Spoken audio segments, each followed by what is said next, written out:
Good morning বন্ধুরা, আশা করি আপনারা সবাই ভালো আছেন, সুস্থ আছেন। এখন ভোর 5টা বাজে। তা অনুষ্কা ব্লগে আপনাদের সবাইকে স্বাগত জানিয়ে ভিডিওটি শুরু করলাম। চলুন ঘর বাসনপত্রগুলো বার করে নিয়ে গ্যাসটা মুছে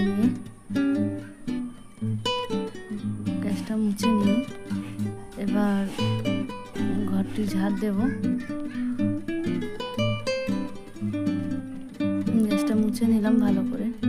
দেখতে পাচ্ছেন কিভাবে জল পড়েছে চারিদিকে, তাই গ্যাসটা সুন্দর করে মুছে নিচ্ছি, শুকনো করে একদম সুন্দর করে মুছে নিয়ে এবার ঘরটা ঝাড় দিয়ে নিচ্ছি। চলুন, দেখতেই পাচ্ছেন ঘরটি কতটা পরিমাণে জল জমে রয়েছে, তাই ঝাঁটা দিয়ে ঘরটা ঝাড় দিয়ে নিচ্ছি। ঘরটা সুন্দর করে ঝাড় দিয়ে নিলাম। আর চলুন ঘরটা সুন্দর করে শুকনো করে মুছে নিই, যেহেতু ছেলেপেলের ঘর প্রচণ্ড পরিমাণে কাদা করে, জল ফেলে, তাই রোজ আমাকে ঘর ধুয়ে মুছতে হয়, কিন্তু মুছে রাখা যায় না ছেলেপেলের জন্য। তারা খালি পায়ে কাদা করে, জল ঢেলে দেয় রান্নাঘরে। চলুন ঘরটা মুছে নিই।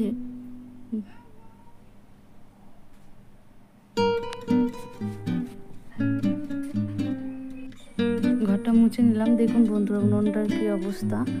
এতটা পরিমাণে বৃষ্টি হচ্ছে যে উনুনটা পুরো ধুয়ে রয়েছে। উনুনটাকে আবার আমাকে ডবল করে ঠিক করতে হয় গোবর মাটি নিয়ে এসে। দেখুন চারিদিকে কতটা পরিমাণে জঙ্গল, আর দেখুন চারিদিকের কি অবস্থা।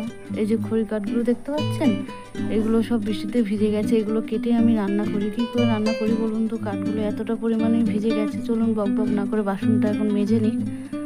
বাসনটা মেজে নিয়ে দেখতে পাচ্ছেন যে চারিদিকে কতটা পরিমাণে কি অবস্থা। বৃষ্টির জন্য চারিদিকে প্রচণ্ড পরিমাণে কাদা। তা চলুন বাসনটা মেজে নিই।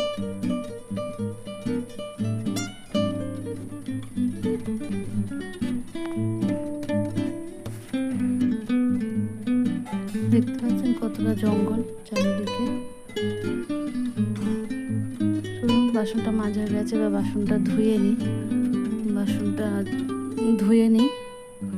ধুয়ে নিয়ে আবার আপনাদের সাথে কথা বলছি।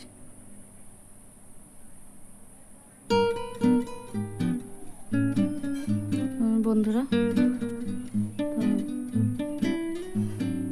বাসন কটা প্রায় আমার ধোয়া হয়ে এসছে।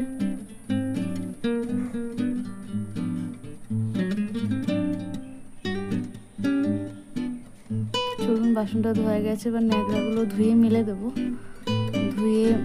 দিয়ে এটা ধুয়ে রেখে দেবো ন্যাকড়াটা। এবার দেখুন পাশে যে সাদা বালতিটা প্রচণ্ড পরিমাণে নোংরা হয়েছিল, সে বালতিটা দিয়ে ধুয়ে নিলাম। জলটা ফেলে দেবো। এবার বাসনটা ধোয়া গেলে সেই জলটা এখানে ঢেলে দিলাম। এবার ঝাড়টা দিয়ে নেওয়া যাক। দেখতে পাচ্ছেন চারিদিকটা যা অবস্থা, পাতা বসে গেছে বৃষ্টিতে। তাও ঝাড় দিলেও কিন্তু কিছু করার নেই, ঝাড় দিতে হবে। বাসি উঠোন ফেলে রাখা যাবে না। চলুন ঝাড়টা দিয়ে নিই। আবার আপনাদের সাথে কথা বলছি।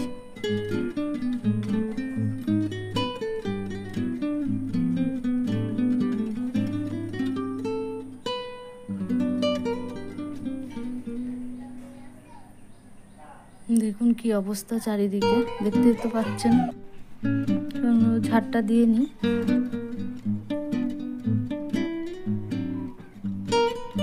দেখছেন কাকা শ্বশুরের কলপার পর্যন্ত ঝাড় দিতে যেতে হয়, যেহেতু কাকাদের শ্বশুরের কলপারে আমরা সব কাজকর্ম করি।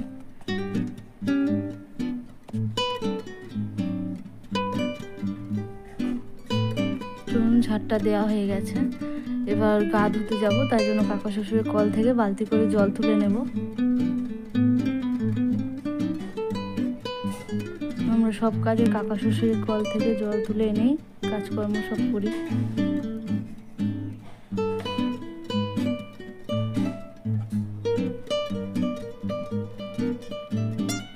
এক বালতি জল আনা হলো, আর এক বালতি জল নিয়ে আসি।